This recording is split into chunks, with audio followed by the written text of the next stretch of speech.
안녕하십니까. 송권 혼술 8월 3일 월요일에 인사드립니다. 윤석열 검찰총장이 조금 전에 당초 예상했던 것보다 훨씬 강도 높은 수준의 메시지를 내놨습니다.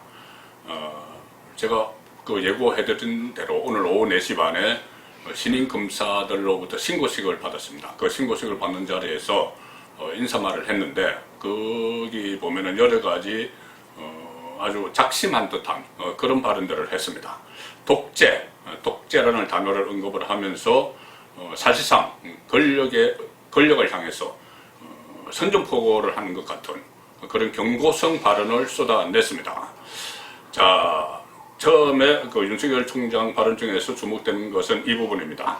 이렇게 이야기했습니다. 신임 검사 임관식에서 우리 헌법의 핵심 가치인 자유민주주의는 헌법의 핵심 가치를 강조를 했습니다. 자유민주주의가 헌법의 핵심 가치인데, 이것은 평등을 무시하고 자유만 중시하는 것이 아니다. 자유만 중시하면 안 된다. 평등해야 된다는 것이죠. 아마 법 앞에 평등, 그것이 자유민주주의의 근본이다, 이야기를 하는 것 같습니다. 그래서 이는 민주주의라는 허울을 쏘고 있는 독재와 전체주의를 배격하는 진짜 민주주의를 말하는 것이다. 자유민주주의, 헌법의 핵심 가치인 자유민주주의는 민주주의라는 허울을 쏘고 있는 독재와 전체주의를 배격하는 진짜 민주주의를 말하는 것이다. 자유민주주의가. 여기서 독재, 배격, 또 전체주의, 배격, 이런 이야기를 썼습니다. 독재라는 용어, 누구를 겨냥해서 썼을까? 독재라는 것은 항상 정치 권력을 향해서 이야기를 하는 것이죠. 그리고 또 전체주의, 지금 현 정부를 겨냥해서 하는 말이다, 이렇게 해석이 가능한 부분입니다. 충분히 해석이 가능한 그런 부분이죠. 그리고 또 이런 이야기도 했습니다. 부정부패와 권력형 비리는 국민 모두가 잠재적 이해 당사자와 피해자다, 이 점을 명심을 하고 어떠한 경우에도 외면하지 않고, 검사들에게 하는 말입니다. 이것은 초임 검사들에게 신고식을 받으면서 하는 것이지만 전체 검찰 조직을 향해서 이야기하는 것이죠. 어떠한 경우에도 외면하지 않고 당당히 맞서서 국민으로부터 위임받은 법 집행 권한을 엄정하게 행사해야 한다, 이렇게 강조를 했습니다.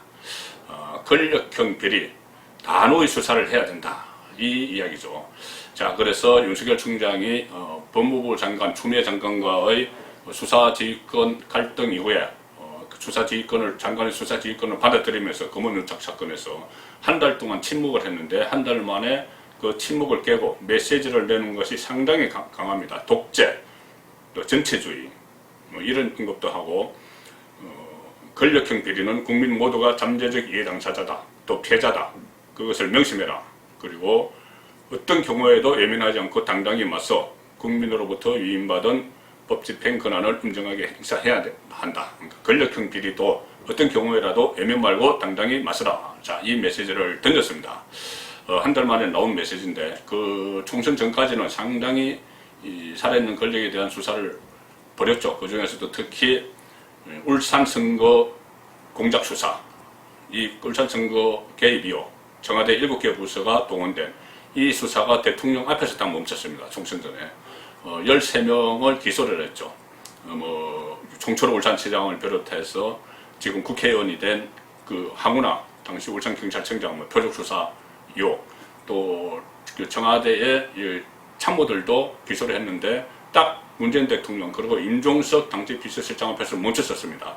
선거 이후에 그 수사가 거의 올스톱된 상태였고, 또 윤미향 사건 같은 경우도 지금 수사가 뒤집어지나죠. 그리고 또 권력형 비리만 보더라도 지금 라임 자산운용이나 옵티머스 이 금융 비리, 여기도 지금 정권 주변과 연결이 되어 있는데, 그 수사도 지금 지지부진했습니다. 그래서 결국은 오늘 아침에 제가 조간 딱 풀어서 조선일보 사설을 전해드린 것처럼 다시 검찰이 충견이 되는 거 아니냐, 이런 이야기가 나왔는데, 오늘 같은 날 윤석열 검찰총장이 상당히 강도 높게 이 권력형 비리 수사 의지를 밝혔습니다. 자, 그런데 지금 사실 권력형 비리를 수사하기 상당히 어렵습니다. 검찰이 초토화됐죠. 제가 어제 말씀드린 것처럼 검찰의 전체 위상이 지금 격하가 되고 있고, 또 검찰총장 힘 빼기가 이루어지고 있습니다. 뭐 긍정수사권 조정에 의해서 검찰이 수사할 분야가 직접 수사 분야가 6개로 줄어들었고 고위공직자 수사도 3급 이상은 앞으로 출범할 공수처가 하고 그렇기 때문에 그 하위 공직자, 중하위 공직자분이 검찰이 수사를 할 수 없는 그런 상황이 돼 있고 또 검찰총장을 힘 빼기 이 검찰총장에게서 직접 수사, 그러니까 수사 지휘권을 박탈을 해서 공검장들에게 준다 이런 이야기도 있고 추미애 법무부 장관이 조만간 단행될 검찰 인사에서 또 여전히 윤석열을 패싱한다 이 상황. 또 내부 기관도 지금 엉망이죠. 뭐 검사장과 부장검사가 난투극을 벌이는 이런 엉망이 된 상황에서 공수처까지 출범을 하면은 상당히 그 검찰이 수사를 하기가 어려워집니다. 자, 이런 상황에서 오늘 신임검사 신고서에서 윤석열 총장이 공식 메시지를 아주 강하게 냈는데, 자, 과연 권력형 비리 수사를 재개를 할 수 있을까? 지금 거의 손발이 잘린 상태죠. 어떤 그 도구가 거의 없는 그런 상태가 되어 있습니다. 윤석열 검찰총장에게는. 또 문재인 대통령과 가까운 이성윤 서울중앙지검장이 중간에 딱 버티고 있어서 계속 그 전에도 기소를 하려는 걸 방해를 하고 이렇게 했었죠. 최강욱 기소권 방해를 하고 했었는데, 자, 과연 이것을 뚫고 살아있는 권력을 수사를 할 수 있을까? 그렇지 않다면 만약에 수사를 지금 이 말한 대로 그냥 말로 그쳐서는 안 되는 것이죠. 계속 수사를 하라고 독려를 하고 지시를 할 텐데, 그렇게 되면은 과연 그동안도 이 권력 수사를 막기 위해서 인사권과 감찰권을 총동원 했고 윤석열 검찰총장을 자리에서 물러나게 하기 위해서 여러 가지 시도를 했던 권력 쪽에서, 정권을 잡은 쪽에서 가만히 있을 것이냐. 자, 그래서 수사가 진행이 되든 안 되든 진행되기가 상당히 현실적으로 어렵습니다. 그렇더라도 윤석열 검찰총장이 여론을 믿고 여론의 뒷받침을 받아서 계속 이 수사권을 강행하려고 치고 나간다면, 명분을 살리면서 치고 나간다면 글쎄요, 권력의 정권이 이것을 어떻게 막을지 그 부분이 지금부터는 또 하나의 관전 포인트가 되는 것 같습니다.